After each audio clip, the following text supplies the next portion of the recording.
प्रतिरोध का स्वर अक्टूबर 2024। शीर्षक लोगों की कम आय में भी टैक्स का बोयकोब में खाज।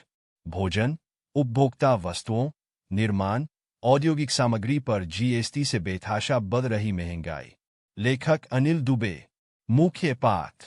एक बार एक व्यक्ति बाजार गए। उसे परिवार के लिए उस दिन का भोजन खरीदना था। उसके पास 100 रु थे और उसकी इच्छा हुई कि आज परिवार को चिकन खिलाना चाहिए।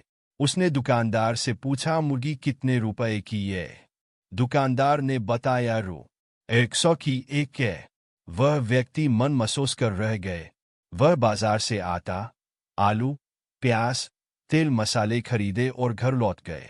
कुछ दिन बाद वह पुनर्बाजार आए। उस दिन उसके पास रु 500। उस दिन चिकन का रेट 125 रुपए था।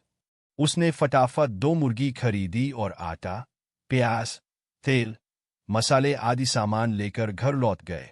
मतलब यह कि यदि जेब में पैसा हो तो अधिक कीमत भी मायने नहीं रखती। यह कहानी नहीं, देश की लगभग 90% आबादी के जीवन की यह रोजमर्रा की बात है। दरअसल देश में बढ़ रही बेतहाशा महंगाई कुछ वर्षों पूर्व तक अखबारों की सुर्खियां बनती थीं, लेकिन कारपोरेट मीडिया के लिए अब यह खबर नहीं। उसकी खबरों में करोड़ रुपए से अधिक के बिकने वाले आवास, लग्जरी गाड़ियां, घड़ियां और मोबाइल आदि प्रोडक्ट्स है, और यह देश की संपन्नता का पैमाना नहीं हो सकता। महंगाई पर चर्चा से पहले यह समझना जरूरी है कि आवश्यक उपभोक्ता वस्तुओं, भोजन, कपड़ा, मकान, शिक्षा, स्वास्थ्य आदि जरूरी सेवाओं पर कितना टैक्स है। लोगों की आय कैसी है, अमीर व गरीब का देश की संपत्तियों पर कितना हिस्सा है, भोजन और जरूरी चीजों पर कितना खर्च है, जीएसटी और अन्य टैक्स कितना और किस तरह के उत्पाद पर है, क्योंकि महंगाई का यह एक बड़ा कारक है।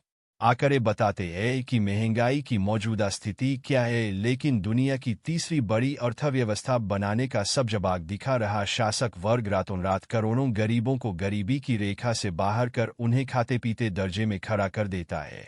इसके लिए उसे किसी सर्वे या आंकड़ों की जरूरत नहीं होती। नीति आयोग एक सुबह अचानक घोषणा करता है कि 25 करोड़ लोग गरीबी रेखा से ऊपर हो गए हैं। इसी के साथ आरएसएस बीजेपी के नेताओं का बयान लेकर एचएमवी मीडिया दौड़ पड़ता है।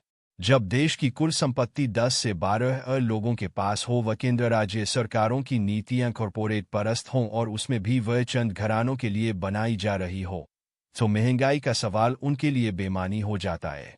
देश की बड़ी आबादी के पास खरीद क्षमता ही नहीं है, क्योंकि बहुत बड़ी आबादी को किसी भी तरह का रोजगार नहीं है। जिनके पास रोजगार है, उन्हें न्यूनतम वेतन भी नहीं मिलता। लगभग 70% आबादी गांवों में रहती है और वह प्रत्यक्ष या परोक्ष रूप से कृषि व्यवस्था पर निर्भर है।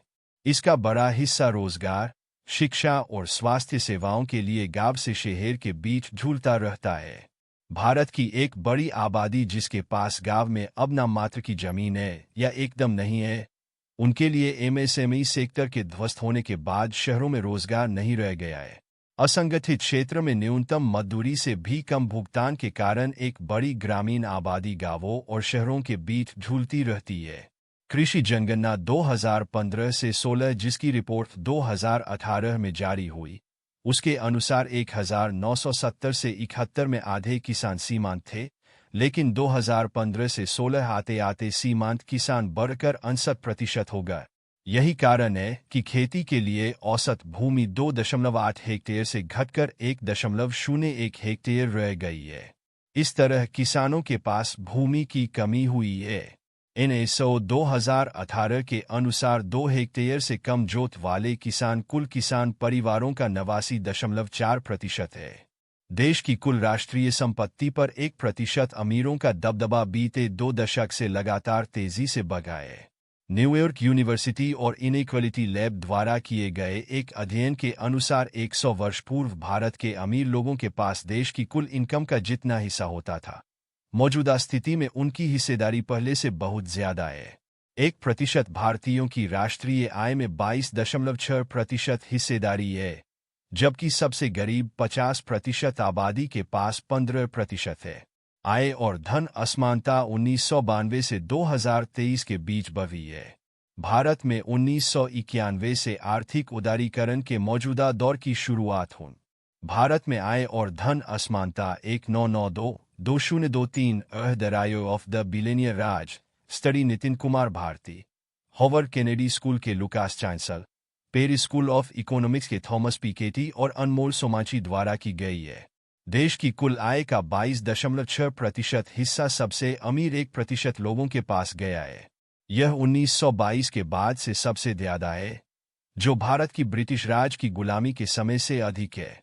अध्ययन दुनिया के कई देशों पर किया गया और पाया गया कि यह असमानता दुनिया भर में बढ़ रही है, जो दक्षिण अफ्रीका, ब्राजील, अमेरिका, चीन, फ्रांस और ब्रिटेन में सबसे ज्यादा है। भारत में चमत्कारिक आर्थिक विकास के दावे का पूरा दारोमदार इन्हीं 1% पर है। हुरून ग्लोबल रिच लिस्ट 2024 के अनुसार भारत में कुल अरबपतियों की संख्या 271 हो गई है। संयुक्त रूप से सभी भारतीय अरबपतियों की कुल संपत्ति $1 ट्रिलियन है। इस तरह कुल संपत्ति का 7% इन 271 अरबपतियों के पास है। इसमें शीर्ष पर मुकेश अंबानी, गौतम अदानी, शिव नादर, साइरस पूनावाला और दिलीप संघवी है। चालू वित्त वर्ष की शुरुआत में केंद्र सरकार ने प्रति व्यक्ति आय में 8% की वृद्धि का अनुमान लगाया था। जून 2023 में बिजनेस स्टैंडर्ड अखबार ने असंगठित क्षेत्र के उद्यमों के वार्षिक सर्वेक्षण की फैक्टशीट और एनएसओ द्वारा 2015 से 16 में किए गए 73वें दौर के सर्वे के तुलनात्मक विश्लेषण के हवाले से प्रकाशित खबर की अक्टूबर 2022 से सितंबर 2023 के दौरान विनिर्माण क्षेत्र में करीब 178.2 लाख संगठित इकाइयां काम कर रही थीं, जो जुलाई 2015 से जून 2016 के बीच काम कर रही 197 लाख असंगठित इकाइयों की तुलना में करीब 9.3% कम है। इस तरह इन प्रतिष्ठानों में काम करने वाले लोगों की संख्या इस दौरान करीब 15% घटकर 3.06 करोड़ रह गई है, जो पहले 3.604 करोड़ था। खबर के अनुसार विनिर्माण क्षेत्र के 18 लाख संगठित उद्यम बंद हुए और उसमें काम करने वाले 54 लाख लोगों की नौकरियां चली गई। रिजर्व बैंक विगत कई वर्षों से नीतिगत ब्याज दरें यानी रेपो रेट तय करते समय उपभोक्ता मूल्य सूचकांक (सीपीआई) पर आधारित मुद्रास्फीति को ध्यान में रखते हुए हर बार महंगाई को लेकर चिंता व्यक्त करता रहा है। मौद्रिक नीति तय करते समय वह महंगाई को नजरअंदाज नहीं कर सकता। इसीलिए आरबीआई गवर्नर शक्तिकांत दास लगातार सिफारिश करते हैं कि खाद्य महंगाई को इससे हटा दिया जाना चाहिए ताकि महंगाई के फार्मूले को बदला जा सके। इसका सीधा मतलब है कि शासक वर्ग जनता के विभिन्न तबकों की आय और खरीद क्षमता बढ़ाने के बजाय दूसरे शॉर्टकट अपनाना चाहता है। 90% गरीब और मध्यम वर्ग जो दैनिक भोजन पर अपनी कमाई का काफी बड़ा हिस्सा खर्च करते हैं, उस खर्च को महंगाई दर से बाहर कर दिया जा। वर्षों बाद सरकार ने फिर से सीपीआई सूचकांक जारी करना शुरू किया है। जुलाई माह में खुदरा महंगाई दर 3.54% रही। यह अगस्त 2019 मतलब बीते 5 सालों का सबसे निचला स्तर बताया गया है। सांख्यिकी व कार्यक्रम कार्यान्वयन मंत्रालय ने यह डाटा जारी किया है। इस वर्ष जनवरी में रिटेल महंगाई 5.01% थी, फरवरी में 5.19, मार्च में 4.85, अप्रैल में 4.83, मई में 4.75 और जून में 5.8% रही। जुलाई में ग्रामीण इलाकों में महंगाई 4.1% रही, जो जून में 5.6। जुलाई में शहरी इलाकों में महंगाई 2.98% रही और जून में 4.3। जुलाई में खाद्य महंगाई दर 5.42% रही, तो जून में 9.36। जुलाई माह में अनाज की महंगाई 8.4 थी, तो जून में 8.75 था। अगस्त में खुदरा महंगाई दर बढ़कर 3.5% रही। पिछले महीने जुलाई में 3.6। एक वर्ष पूर्व अगस्त 2024 में यह 6.83%। इस तरह सब्जियों और खाने पीने की चीजों की महंगाई से एक बड़ी आबादी का बजट बिगड़ जाता है। वर्ष 2024 में जीएसटी की संशोधित और बढ़ी दरों के अनुसार रेलवे के माल पर कर की दर 12% से बढ़ाकर 18% लागू की गई है। कलम, धातु, अयस्क 18%, नवीकरणीय ऊर्जा उपकरण 12%, रिकॉर्डिंग उपकरण, मीडिया छपाई, प्रसारण, ध्वनि रिकॉर्डिंग और लाइसेंसिंग, मुद्रित सामग्री, पैकिंग कंटेनर, बक्से, स्क्रैप और पॉलीरेथेन पर 18% की दर है। 22 जून 2024 को आयोजित जीएसटी परिषद की बैठक में घोषित जीएसटी दरों में सभी प्रकार के पैक दूध के लिए 12%, विमान उपकरण किट के आयात पर 5%, कार्टून, बक्से 12%, सभी प्रकार के सौर कुकर पर 12% की दरें हैं। चीनी, चाय, पैक्ड पनीर, कोयला, खाद्य तेल, किशमिश, घरेलू एलपीजी, भुनी हुई कॉफी बीन्स, पीडीएस के केरोसिन, मलाई उतरे दूध का पाउडर, काजू, जूते, बच्चों के दूध युक्त भोजन, कपड़ों, तैयार परिधान, फ्लोर मैट या कवर मटेरियल्स, मसाले, अगरबत्ती, मिठाई, जीवन रक्षक दवाएं और कॉफी पर जीएसटी दर 5% है। इसके अलावा मक्खन, घी, कंप्यूटर, बना हुआ भोजन, बादाम, मोबाइल, फलागे के रस, सब्जियों, ड्राई फ्रूट्स, फल, पैक्ड नारियल, छाते पर 12% है। 18% की जीएसटी दरों में बालों का तेल, पूंजीगत माल, टूथपेस्ट, औद्योगिक मटेरियल्स, साबुन, ice cream, pasta, toiletries, cornflakes, soup, computer, printer है। 28% की दर छोटी कारों, उच्च श्रेणी के मोटरसाइकिल, एसी, फ्रिज जैसे उपभोक्ता उत्पादों, BMW, सिगरेट और कोल्ड ड्रिंक पर लागू है। कंस्ट्रक्शन मटेरियल पर जीएसटी 2024 के तहत रेत, ईंट, फ्लाई ईंट, कोयला, कंकर, बजरी, गिट्टी, इमारत में लगने वाले पत्थर, सीमेंट, कंक्रीट टाइल्स पर जीएसटी 5% है।